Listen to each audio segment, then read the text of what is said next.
우리 서로 인사하겠습니다. 샬롬, 샬롬.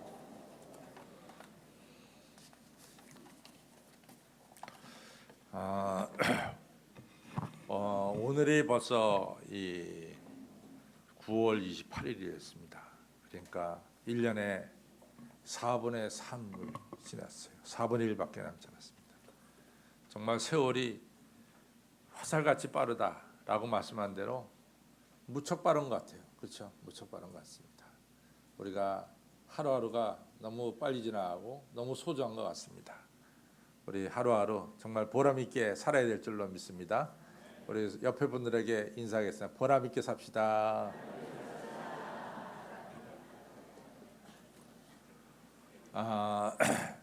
제가 한번 설교 얼마 전에 여러분들은 베드로를 어떻게 생각하십니까? 이걸 한번 제가 여쭤본 적이 있어요.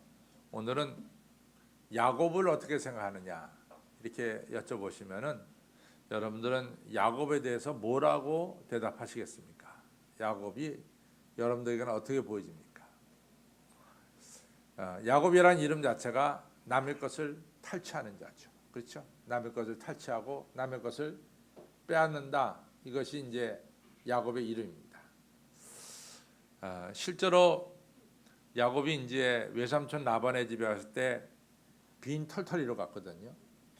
근데 20년 만에 야곱이 외삼촌 집에서 나올 때는 역전됐습니다. 그래서 이 빈 털터리로 들어온 조카 야곱은 큰 부자가 됐고, 뭐 그렇다고 해서 라반이 처음보다 손해 본 건 없어요.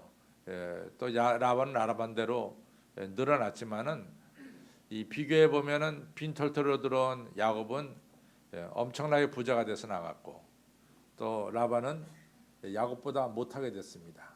그래서 이거 상대적 비교로 볼 때 못하게 된 거죠. 뭐 전체로 볼 때는 못하게 된 건 그렇게 없지만은, 그렇지만은 그걸 갖다 이렇게 보면은 들어온 돌이 박힌 돌 뽑았구나, 뭐 이런 얘기도 들을 수가 있습니다. 이처럼 야곱은 별로 손해를 보는 사람 같지는 않습니다.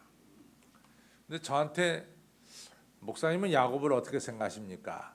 라고 물어보면은 저는 아주 정확합니다. 야곱은 기회를 놓치지 않는 사람이다. 그것이 야곱입니다. 야곱에 대해서, 특별히 야곱이 기회를 놓치지 않은 것에 대해서 3번 나오거든요. 하나는 창세기 25장에 나오고, 또 하나는 창세기 27장에 나오고, 또 하나는 창세기 32장에 나옵니다. 창세기 25장은 두 가지 아주 중요한 사실이 나옵니다. 하나는 믿음의 이 첫 번째 족장인 아브라함이 창세기 25장에서 소천합니다. 그때 아브라함의 나이가 175세입니다. 그때 소천하세요. 근데 이제 창세기 25장은 아브라함이 소천하는 것으로만 끝나는 것이 아니라 또 출생의 기사가 나옵니다. 그것은 뭐냐면 아브라함의 아들 이삭과 며느리 리브가가 사실은 40세에 결혼해서 20년 동안 기도를 했어요. 자식을 갖기 위해서. 그래가지고 60세에 자식을 봅니다. 그때 쌍둥이를 낳게 돼 이란성 쌍둥이입니다. 똑같이 같은 시간에 태어났지만 서로 아주 다르죠. 그래서 큰 아들은 에서고 둘째 아들은 야곱이 태어납니다. 이처럼 창세기 25장은 아브라함의 출생도 있지만 동시에 이 아브라함의 소천도 있지만 동시에 이 에서와 야곱의 출생도 있다. 그래서 사망과 출생이 한꺼번에 나오는 장이다. 이렇게 보면 되겠어요. 근데 이제 에서와 야곱이 장성하면서 서로 성격이 다릅니다. 에서는 외향성의 사람이라 그러면은 야곱은 내향성의 사람입니다. 근데 이제 아시다시피 이스라엘에는 이 특별히 장자에 대한 축복이 큽니다. 장자는 이 장자의 축복이다 이래가지고 모든 아버지의 재산의 3분의 2를 무조건 큰 아들이 갖습니다. 그리고 나머지 3분의 1을 가지고 아들들이 갈라가지게 되죠. 그러니까 큰 아들이 엄청나게 축복을 받는 거예요. 그 장자의 축복이 귀합니다. 성경에서도 여러분들 장자의 축복을 받으십시오. 그런 것은 굉장한 축복이에요. 왜냐하면 모든 것에 2배 되는 축복을 장자가 받으니까 참 장자의 축복은 귀한 거죠. 그러니까 야곱이 이 자기가 차남으로 태어난 것에 대해서 안타깝게 생각했어요. 왜냐하면은 자기는 장자의 축복을 못 받으니까. 근데 장자의 축복을 꼭 받고 싶어요. 이런 마음이 야곱의 마음속에 가득했습니다. 어느 날 형이 이제 바깥에 나가서 이제 사냥하고 돌아올 때가 있었어요. 항상 형은 사냥하고 돌아오면 배가 고파서 정신이 없어요. 그것을 동생 야곱은 너무나 잘 알고 있습니다. 동생 야곱이 팥죽을 아주 맛있게 끓여놓고 돌아온 이제 형 돌아오길 기다립니다. 형이 돌아오자마자 아닌가 다를까 배고파서 죽으려고 합니다. 야, 그 팥죽 냄새 대단히 좋으니 나한테 좀 갖다 달라. 그때 이제 야곱이 딜을 하는 거죠. 형님이 장자의 축복을, 장자의 권리를 나한테 주면은 내 이 팥죽을 형님에게 드리겠습니다. 그때 에서는요, 내가 배고파 죽게 됐는데 장자의 명분이 뭐 대단하냐 이래가지고 장자의 명분을 팔게 됩니다. 그리고 야곱에게서 팥죽을 이제 사 먹게 되는 거죠. 성경은 이 사실을 증거하고 그 증거한 것으로 끝난 것이 아니라 그 마지막에 코멘트를 딱 달아요. 그것이 창세기 25장 34절의 코멘트를 뭐라고 다냐면 이 에서가 장자의 명분을 경홀히 여겼다. 경홀히 여겼다. 그 코멘트를 답니다. 그래서 형이 배고파하는 그때 야곱은 기회를 딱 잡아가지고 장자의 명분을 어쨌거나 가지게 됩니다. 또 창세기 27장에는 아버지 이삭이 나이 많아가지고 늙어서 이제 마지막으로 장자의 축복을 큰아들에게 주려고 합니다. 아버지 이삭은 이 아들들끼리 거래했던 거래하지 않았던 그 관계치 않아요. 아버지 이삭에 있어서 장자는 어디까지나 에서지 절대로 야곱이 아닙니다. 그러니까 에서를 불러다가 축복하려고 에서에게 말합니다. 바로 그 얘기를 리브가가 듣고 이제 에서 대신 이 야곱을 에서처럼 꾸며서 아버지 이삭에게 넣었죠. 그래서 장자의 축복, 실질적인 축복을 에서가 받는 것이 아니라 야곱이 받습니다. 창세기 27장에 나오는 야곱의 축복은 3가지를 받아요. 첫째는 물질의 축복을 받고, 두 번째는 머리 되는 축복을 받습니다. 권세의 축복을 받습니다. 세 번째는 야곱을 통해서 모든 족속이 복을 받는 복의 통로의 축복을 받게 됩니다. 이처럼 마지막으로 축복하는, 아버지가 아들에게 축복하는 그 기회도 야곱은 놓치지 않고 그 기회를 이같이 잘 챙겼습니다. 또 창세기 32장은 우리가 너무나 잘 알죠. 야복강가에서 이제 하나님의 사자 야곱이 밤새 씨름하죠. 하나님의 사자가 날이 세리하니까 나로 가게 해라. 그래도 야곱이 환도뼈가 위골돼서 이같이 아픔에도 불구하고 하나님의 사자 붙잡죠. 나를 축복하지 않고는 갈 수가 없습니다. 그러면서 간절하게 축복을 이같이 요구합니다. 그래서 드디어 야곱이 축복을 받는데 그때 야곱의 이름이 이스라엘로 바뀌게 되는 거죠. 이런 걸 보면은 야곱은 기회를 절대로 놓치는 사람이 아니다. 야곱은 은혜 받을 때 꼭 은혜 받았고 축복 받을 때 틀림없이 축복을 놓치지 않고 받았다. 이렇게 말할 수가 있습니다. 사실은 이 목사님들이 말이죠. 목사님들이 자기 목회에 대한 이야기를 별로 다른 사람들하고 나누기가 참 어려워요. 실제적으로는. 왜냐하면은 목사님들은 뭐 이런 대강 이야기는 할 수 있지만은 목회의 심층적인 이야기는 사실은 하기가 어렵죠. 참 어렵습니다. 그래서 뭐 저도 뭐 이렇게 목회를 오랫동안 했지만은 제 목회 이야기를 뭐 누구하고 이렇게 나눈다던가 그런 거 별로 없습니다. 근데 이제 이 찰스 분스트라는 목사님도 역시 오랫동안 목회를 했지만은 자기 안에 가지고 있는 이야기를 쉽게 다른 목사님들한테 나누기가 쉽지 않습니다. 근데 이 목사님은 이 뭘 좋아하냐면 낚시를 좋아해요. 흐르는 강물에다가 낚싯대에 던져가지고 낚시하는 게 이분 목사님의 이런 유일한 낙인데, 이 목사님의 아들이 22살이 됐어요. 그러니까 이 아들을 볼 때마다 너무나 이 목사님이 대견스러운 거예요. 아들이. 그래가지고 야, 그래도 내 아들이 저렇게 크고 22살 됐으니까 이 겉에 육체적으로는 다 자라났죠. 22살 정도 되면 정신적으로는 얼마나 성숙했는지 모르지만은 육체적으로는 다 자라났습니다. 그래서 이 아들하고 이같이 흐르는 강에다 낚시 던지면서 낚시를 하는데, 이 사람들이 자기가 가지고 있는 이야기를 좀 하고 싶은 때가 있단 말이죠. 근데 이제 아들이니까 뭐 자기 가족이니까 아들한테 이 목사님이 가지고 있는 이런 이 여러 가지 어려운 문제를 한 서너 가지를 아들에게 전했습니다. 아들은 굉장히 기뻤어요. 왜냐하면 아버지가 자기를 대화의 파트너로 인정하시고 아버지만이 가지고 있는 문제를 아들에게 자기한테 전하는 걸 너무나 감사하게 생각했습니다. 아들이 아버지의 서너 가지 이러한 목회하면서 여러 가지 이 미묘한 문제를 이 아들이 다 들었어요. 아들이 아버지 이야기를 한참 듣고 그 다음에 좀 생각하다가 아버지에게 이런 말씀합니다. 아버지, 제가 아버지께 한 말씀 드려도 되겠습니까? 그랬더니 아버지가 야, 내가 네 이야기를 듣고 싶어서 내가 얘기를 한 거다. 얘기를 해라.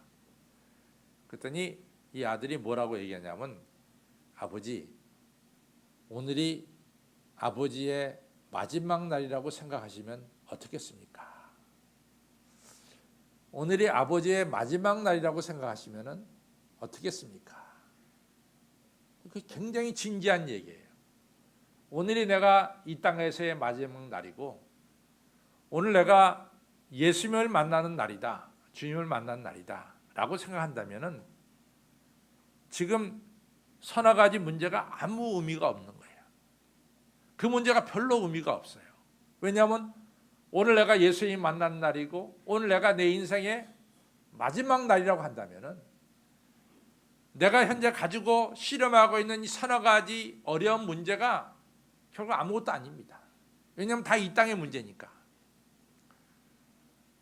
그 찰스 푼스트라 목사님이 그 아들의 이야기를 듣고 인생이 바뀌었어요. 지금까지 자기가 실험하던 그런 서너 가지 어려운 문제를 탁 놓을 수가 있었어요. 그래서 아들한테 아주 고맙다고 그랬습니다. 그 다음부터 이분의 목회는 별로 그렇게, 전에는 뭐 굉장히 큰 고민이 많았지만은 목사님은 오늘이 나의 인생의 마지막 날이다, 내가 오늘 주님을 만난 날이다, 이렇게 생각하고 나에게 생명 주시고 또 나를 만나 주시는 주님을 내가 기쁘게 해드려야 되겠다, 이런 마음 가지고 하루하루를 살게 됐습니다. 여러분, 사실은 여러나 저나 오늘 2014년 9월 28일 사는데 우리가 뭐 9월 29일 날, 9월 30일 날 다 계획이 있어요. 그렇죠?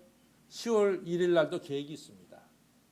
다 계획이 있는데 사실은 그것은 우리가 막상 닥쳐봐야 할 일이지, 오늘 여러분과 제가 사실은 오늘이 마지막 날일 수도 틀림없이 있다는 겁니다. 틀림없이 있다는 겁니다. 여기 우리 표중성 권사님께서 오셨지만 지난 월요일 날 우리 김여성 집사님이 세상을 떠났어요. 나 저거 조금 전에 들었는데 목요일 날 이제 장례 예배를 하고 이제 나가는 날입니다. 나간 날인데 그 김여성 집사님의 여자 동생이 미국서 왔어요. 근데 오빠가 돌아가시니까 굉장히 슬퍼서 웁니다. 연구차 떠나야 되는데 이분이 갑작스럽게 쓰러졌는데 제가 딱 그분을 볼 때, 그분은 이제 버스에 타고 이 매장지까지 가려고 그러는데 제가 보기에 아니에요. 절대로 아니에요. 벌써 다리가 풀렸어요. 보니까 제가 다리가 풀렸어요. 그래서 제가 여기 큰딸한테 고모가 이상하다. 그래서 차에서 내리게 했어요. 그래가지고 우리 게 정승훈 준목이 안고선 이 성모병원 응급실에 들어가게 했습니다. 그래서 이제 다 끝나고 저는 왔는데 오늘 들어보니까 그분이 글쎄 그때 뇌출혈이 생겼다는 거야. 뇌출혈이. 여러분들 그때 그냥 거기가 성모병원 이 장례식이고 바로 앞에가 응급실이에요. 그거 옮기지 않았으면 세상 떠나는 겁니다. 막상 그때 딱 보니까 내가 보니까 아니에요. 절대로 아니에요. 절대로 그분은 장례식장에 저 화장장에 갈 수도 없고 또 매장지에 갈 수도 없어요. 그래가지고 이 응급실을 옮겼는데 뇌출혈 2군데나 생겼대요. 2군데나. 여러분들 우리가 뇌를 누가 장담합니까? 여기서 장담할 사람이 있어요? 야고보서 5장에 어느 사람이 장담했다고. 내가 내년에 그 마을에 가서 1년만 장사하면 큰 돈을 내가 벌 거다. 이 야고보서 5장에 나온 얘기요. 그랬더니 야고보 선생님이 뭐라 그런 거야? 야, 네가 도대체 뭐냐? 너는 아침에 있다가 사라지는 안개에 불과하지 않냐 말이야. 네가 감히 어떻게 그런 얘기 하냐? 네가 정말로 정직하게 말하면은 이렇게 얘기해야 된다.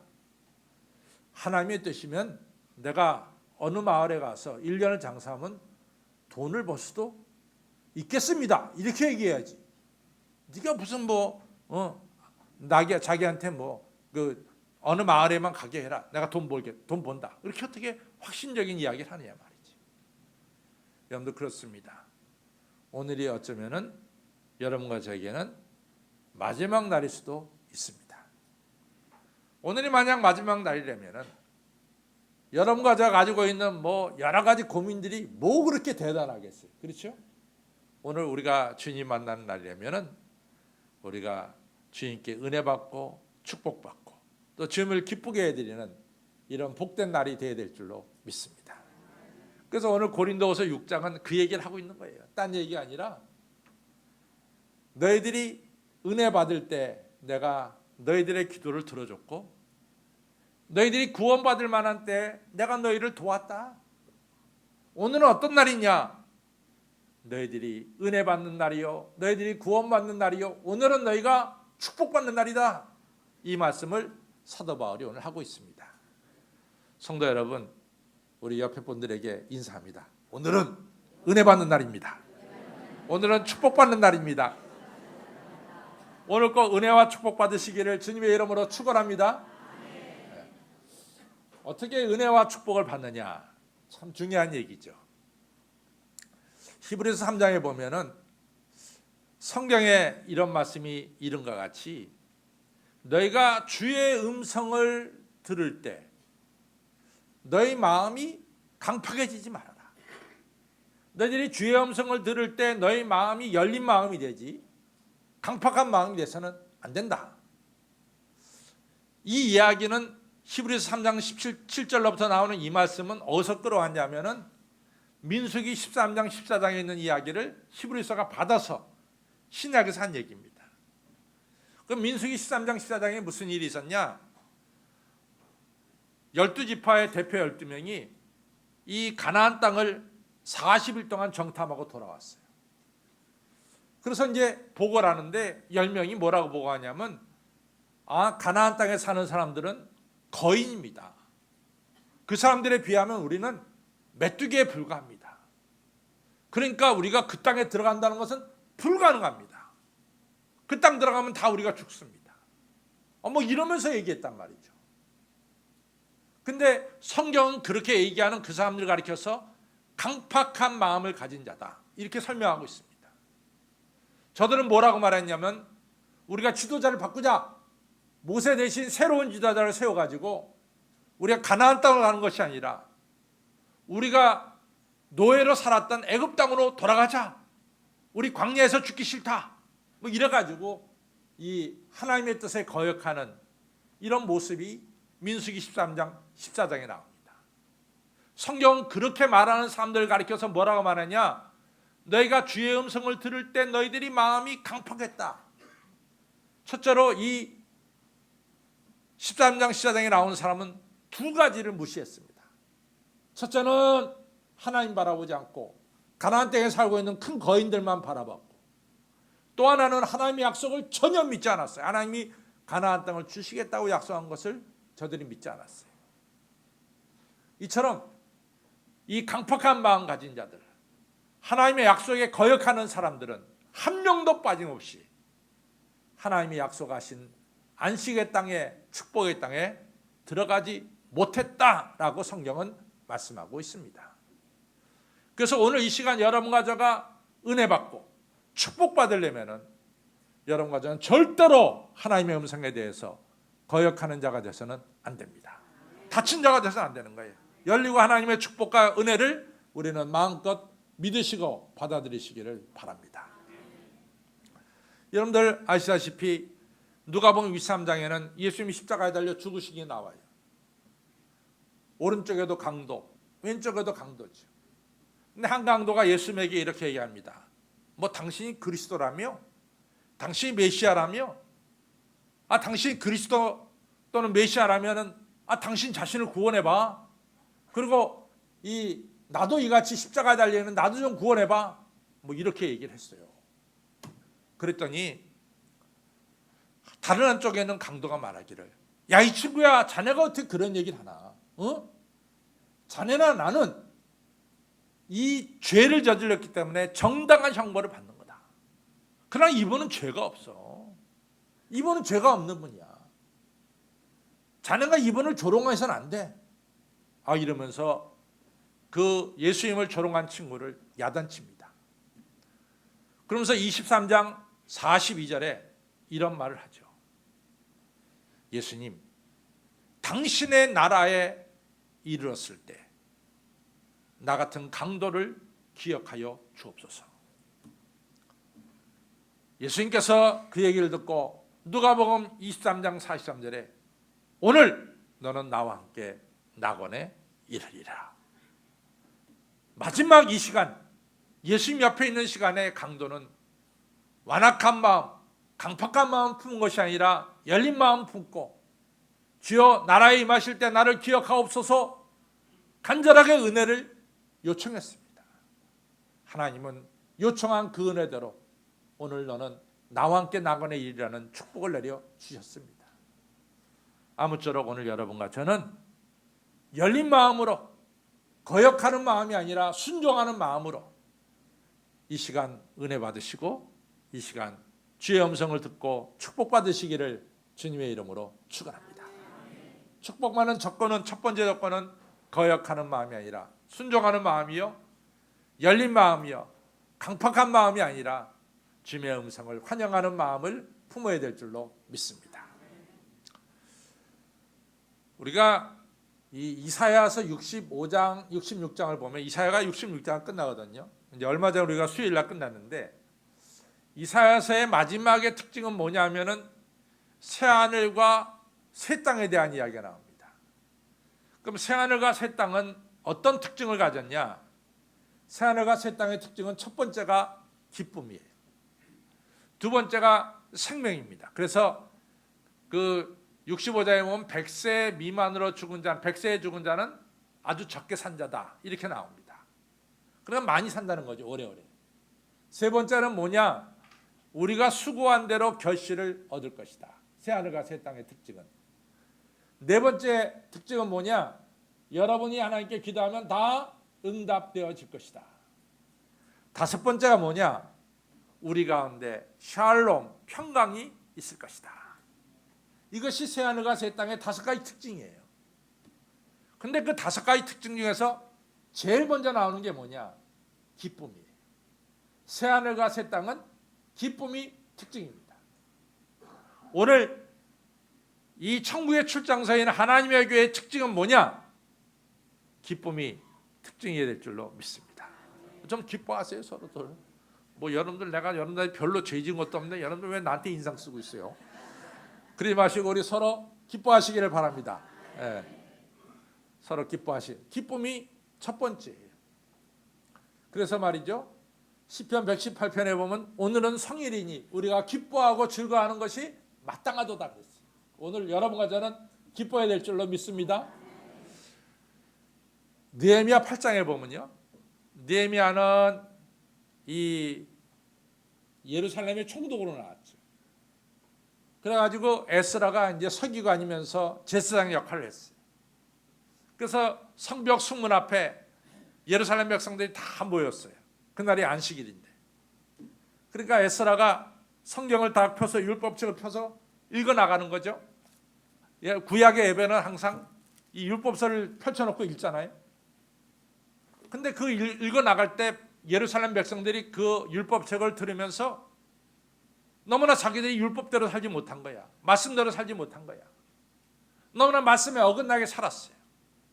가슴을 치면서 애통하며 회개하기 시작합니다. 막 슬피 우는 거예요.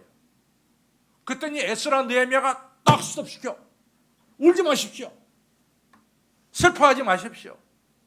오늘은 주의 성일입니다. 주의 성일날 우리가 기뻐하고 즐거워하는 것이 마땅합니다. 더 이상 울지 마십시오. 여러분과 저가 주님 앞에서 은혜 받고 기뻐해야 됩니다. 이것이 느헤미야 8장에 나오는 거예요. 오늘 이 시간이 바로 여러분과 저가 주 안에서 기뻐하고 또 즐거워야 될 줄로 믿습니다. 기뻐하고 즐거워하시길 바랍니다. 제가 어느 그 기업의 총수한테 세례를 준 적이 있어요. 그 기업의 총수는 세상을 떠나고 그 부인도 저한테 세례를 받았는데, 그분은 1년에 한 번씩 그 기업이 창립되는 날은 창립식을 갖다가 이제 본사에서 하는데 저를 불러다 꼭 설교시켜요. 창립기념일날. 그러면 제가 이제 그 창립기념일날 그 본사에 가서 설교하는데, 그때는 본사 직원들, 본사만 있는 직원들이 한 400명이 강대에 가득 차가지고 예배를 드립니다. 근데 이제 뭐 제가 뭐 도착하기 전서부터 뭐 연락해가지고 앞에 딱 나와서 기다리고 저를 갖다가 회장실로 모시죠. 제가 잘 영접받고 가서 한 400명 모인 직원들 앞에서 제가 1년에 한 번씩 설교합니다. 저한테 참 잘 대접해요. 영접을 참 잘해요.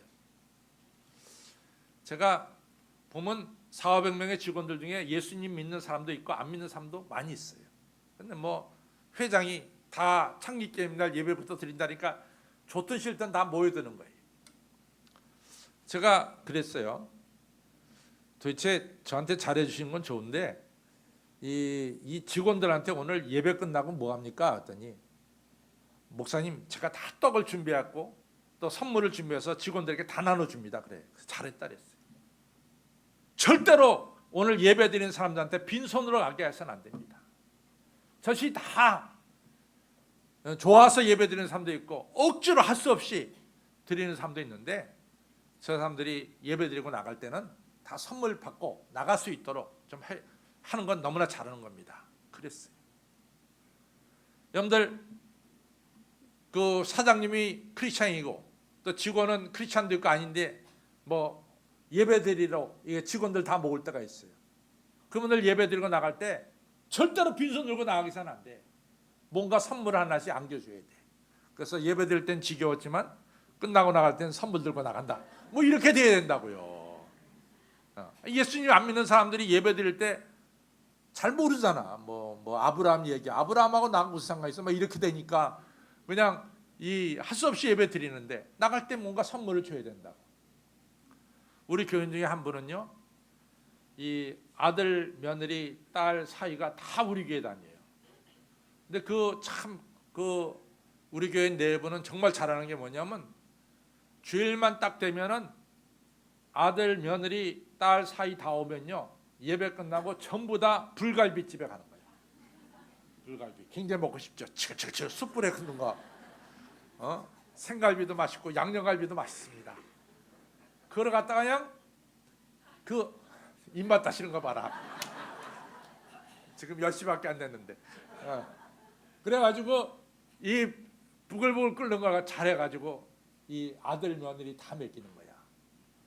그리고 딱 먹고 나서 끝날 때는 손주들한테 전부 다 용돈씩 주는 거예요. 딱 손주들한테 하나씩. 그러니까 손주들이요, 주일이 너무 기다려지는 거야. 주일만 되면 할아버지 할머니가 자기네 좋아하는 불갈비 사주지. 그리고 용돈 달라고 그러면 엄마 아빠는 잘 안 줘. 근데 할아버지 할머니가 그냥 탁 주지. 너무 좋은 거야. 그러니까 토요일부터 이것들이 내일은 할아버지 할머니 만나러 가야 된다고 난리쳐. 그러니까 오는 거라고. 주일만 되면 그냥 할아버지 할머니 찾느라고 애들이 정신이 없어. 용돈 받으니까. 이렇게 돼야 된다도요. 그렇게 돼야 애들이 교회 나와. 그렇게 돼야. 여러분들 오래간만에 며느리가 교회 나왔는데, 야 너는 왜 오늘따라 이렇게 입고 와? 그 며느리 다시는 안 나와. 다시는 안 나와요. 며느리가 그럽니다. 그 다음부터는, 어머니 애들이 차 타고 오는데 너무 피곤해요. 그래서 동네 옆에 교회 가겠어요. 그러니까 또 손주는 또 끔찍이 생각하니까 시어머니가 뭐 손주 그렇다니까 그러면 그래라 그러잖아요. 근데 그 속마음을 몰라. 내 당신 보기 싫어서 한다는 걸. 여러분들 절대로 며느리 교회 나올 때 잔소리하지 마세요. 무조건 며느리 교회 나오면 칭찬하는 겁니다. 그렇죠?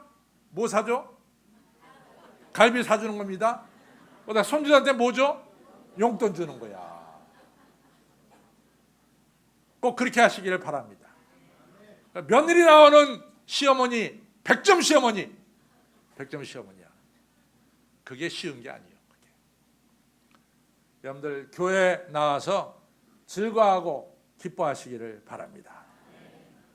우리 데살로니가전서 5장 16절 17절 항상 쉬지 말고 범사에 이는 그리스도 예수 안에 있는 너희를 향한 하나님의 아멘. 그렇습니다. 주일날 기뻐해야 될 줄로 믿습니다. 세 번째로, 오늘 우리가 은혜 받고 축복받는 데 있어서 중요한 것은 이 시간 우리가 하나님께 교제하는 거야. 우리 주님과 우리가 오늘 이 시간 만나서 교제하는 날입니다. 이 예배가 교제야. 성도 안에 교제라고 이 시간이, 예배 시간이. 그러니까 우리가 교제하니까 예배 시간에 떡도 서로 먹여주고 잔도 서로 나누는 거야. 이것이 교제라. 이 시간 우리가 주인과 함께 만나는 시간이야. 근데 주인 만났는데 왜 이렇게 인상 써? 그럴 필요 없잖아. 기뻐하고 즐거워야지. 그렇죠? 여러분과 저는 오늘 이 시간이 주인 만난 날입니다. 주인과 교제하는 날입니다. 그래서 여러분과 저는 주인께 예배도 드리고 주인께 기도도 해. 참 기도가 소중해요. 기도가 우리가 축복받는 통로가 아니에요. 그렇죠? 다니엘은 너무나 기도가 좋아가지고 너 기도하면 사자굴 속에 던져져. 그래도 기도했어. 기도가 너무 좋으니까. 예수님은 하나님, 예수님, 성령님이 삼위일체야. 근데 예수님이 밤이 새도록 기도하셨다고. 새벽에 나가서 기도하셨다고. 이것이 바로 예수님의 기도입니다. 성도 여러분들, 이 시간 여러분과 저는 주님께 기도하는 시간 되시기를 바랍니다. 간절히 기도하세요. 구하라 주실 것이다 그랬어. 구하면 우리 하나님이 주신다 그랬어. 이 시간 기도해서 응답받아야 될 줄로 믿습니다. 또 이 시간 하나님의 음성을 듣는 시간이에요. 음성을 듣는 시간이에요. 제가 언제도 얘기했지만은 사도행전 4장 13절은 너무 멋있는 말씀이에요. 율법 지도자들이, 종교지도자들이 저들을 보통 사람으로 보았다 이거지. 저들할 때 저들이 누구냐? 베드로와 요한이야. 범인으로 보았다. 수많은 사람들 중에 하나로 보았다. 그런데 이상한 거야. 저것들은 초등학교를 나온 적도 없고 중고등학교 나온 적도 없고 뭐 대학은 더 안 나왔지. 무식하기 짝이 없는 것이 베드로하고 요한인데, 근데 저것들이 얘기하면 어떻게 된 게 사람들이 감동받고 나처럼 배운 사람이 얘기하면 다 졸아? 이게 왜 이렇게 되는 거야 도대체? 그러니까 율법 지도자들이 이상하게 생각한 거야. 율법 지도자들이 저들을 범인으로 알았다가, 보통 사람으로 알았다가, 저들이 이야기할 때 사람들이 감동하는 걸 보고 놀랐더라 그 말이야. 이상하다 그 말이지. 그런데 그 나중에 또 성경이 코멘트를 하고 있습니다. 뭘 코멘트냐? 저들이 예수와 함께 있었더라. 예수님의 말씀을 들은 거야. 그러니까 다 저들이 학력은 없지만은 저들이 영역을 가지고 이처럼 사람들을 감동시키는 훌륭한 지도자가 된 것을 성경은 말씀하고 있습니다. 지금은 좀 달라요. 제가 이제 처음에 목회할 때 1980년대 목회를 시작할 때는 되게 교회 권사님들이 공부 안 하셨어요. 되게 교회 권사님들이 그때 뭐 70, 80 먹은 권사님들은 생년이 1904년 5년생이라고 그때만 해도. 그렇지? 1910년생 막 이랬다고. 그때 태어나신 권사님들은 학교를 못 다녔어. 왜냐하면 무슨 여자애가 학교 다닌다고 학교 안 보냈다고. 그런데 그분들이 다 교회 권사님들이었어요. 제가 1980년에 목회를 시작할 때. 그런데 지금 생각하면 그 권사님들이 얼마나 지혜로운지 몰라. 그 권사님이 말하면은 그 손자 아들이 박사라도 꼼짝 못해. 너무 할머니 어머니가 지혜로우니까. 그래갖고 그 할머니 어머니의 말씀을 다 순종해. 너무 지혜로우니까. 너무 잘해요. 교회도 잘 섬기고 가정도 건강하게 만들고 그 할머니들이 권사님들이 그분들이 뭐 초등학교 다닌 적이 없어. 학교 가기를 그렇게 원했지만 아버지가 보내주지 않았대. 넌 딸이니까 하지 말라고. 근데 너무 지혜스러워. 그 아들 손자가 꼼짝 못해. 그 할머니한테. 그 할머니들이 왜 이렇게 지혜롭게 되느냐? 그저 어려서부터 교회 간 거야. 교회 가서 말씀 듣고 교회 가서 기도하고 교회 가서 주님과 교제하니까 비록 학력은 없지만은 누구 못지않은 지혜로운 사람들이 다 권사님들이 되신 것을 제가 발견했습니다. 교회 어려운 문제가 생기면은 뭐 지혜로운 사람, 뭐 지식 있는 사람이 해결한다. 너 지식 있는 사람들끼리 해결하는 게 아니라 지식 있는 사람은 갈라져. 그런데 이 권사님들 초등학교도 못 나온 권사님들이 딱 합치면은 교회가 사랑으로 하나 되는 것을 갖다가 수없이 경험했습니다. 여러분들 주님과 함께할 때 여러분과 저는 지식 있는 사람이 아니라 지식도 중요하지만 지혜로운 사람이 될 줄로 믿습니다. 우리가 주님과 교제하면서 사랑도 받고 서로 격려도 받는 거예요. 교제가 너무 중요한 거지. 오늘은 무슨 날입니까? 은혜 받는 날이요.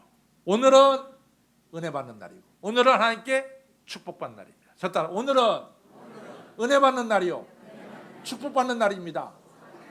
어떻게 은혜 받고 축복받느냐? 첫째는 순종하고 두 번째 뭐요? 주 안에서 기뻐하고 세 번째는 주님과 교제하는 겁니다. 이 시간 거역하지 마시고 순종하시고 이 시간 기뻐하시기를 바랍니다. 이 시간 주님과 교제하면서 은혜와 축복을 받으시는 우리 모두 되시기를 주님의 이름으로 축원합니다. 기도하겠습니다. 아버지 하나님 감사합니다. 오늘 이처럼 저희들을 불러주시고 하나님 앞에 예배드리게 됨을 감사드립니다. 아버지 하나님 오늘 성일이요 기뻐한 날이요 축복받는 날이요 은혜 받는 날임을 저희들이 깨닫습니다. 이 시간 주의 음성을 듣거든 열린 마음으로 강팍한 마음이 아니라 순종하는 마음으로 주의 말씀 받아 은혜 받고 축복받도록 도와주시고 우리가 이 시간 주님을 배우니 저희 마음이 기뻐하고 저희 모습이 기쁨으로 충만하도록 성령님 축복하여 주시옵소서. 이 시간 주님과 교제하는 시간이 오니 예배드리며 교제하고 기도하며 교제하고 말씀을 들으며 교제하고 서로 섬기면서 교제해서 오늘 예배하신 하늘의 은혜와 축복과 기도에 응답받는 저희 모두가 되게 하여 주시옵소서. 예수님 이름으로 감사하며 간절히 기도를 쌓옵나이다. 아멘.